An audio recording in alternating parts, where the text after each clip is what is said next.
大家好，我是阿胖。首先准备一把豆角，洗干净，先把头部去掉。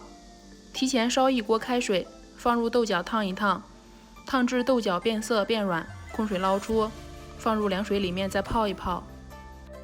大碗里面加入面粉500克，酵母3克，温水270毫升，先把酵母搅拌融化，分次少量加入面粉里，搅拌成絮状后，下手揉成光滑的面团，像这个样子就可以了。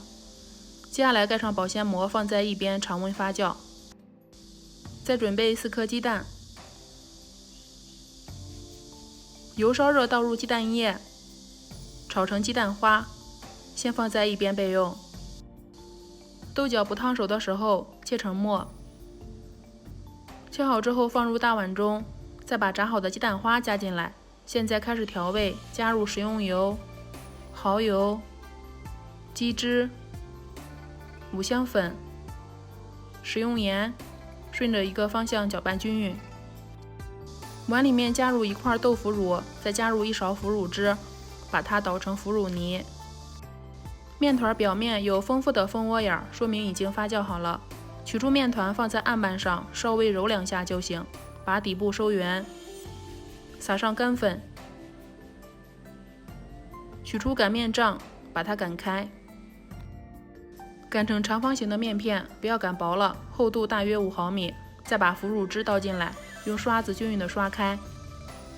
最后把调好的馅料放上来，均匀的铺平后，从一头开始卷起来。卷的时候要卷得瓷实一些。如果想做成早餐，可以8、9点睡觉前把面团和好，放入冰箱冷藏发酵。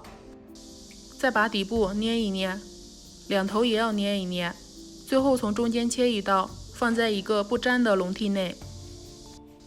冷水上锅，先开小火蒸5分钟，给它一个2次发酵的时间，再转成中火蒸20分钟左右就行了。已经蒸熟了，胖乎乎的，又白又松软。吃的时候把它分成小块，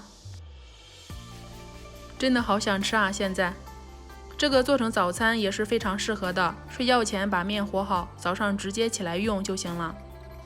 豆角这样做既营养又健康，夏天吃的话一点都不油腻，而且还不上火。因为是发面的，所以又好消化，老人和孩子都适合吃。喜欢的话可以试试哦，谢谢您的观看。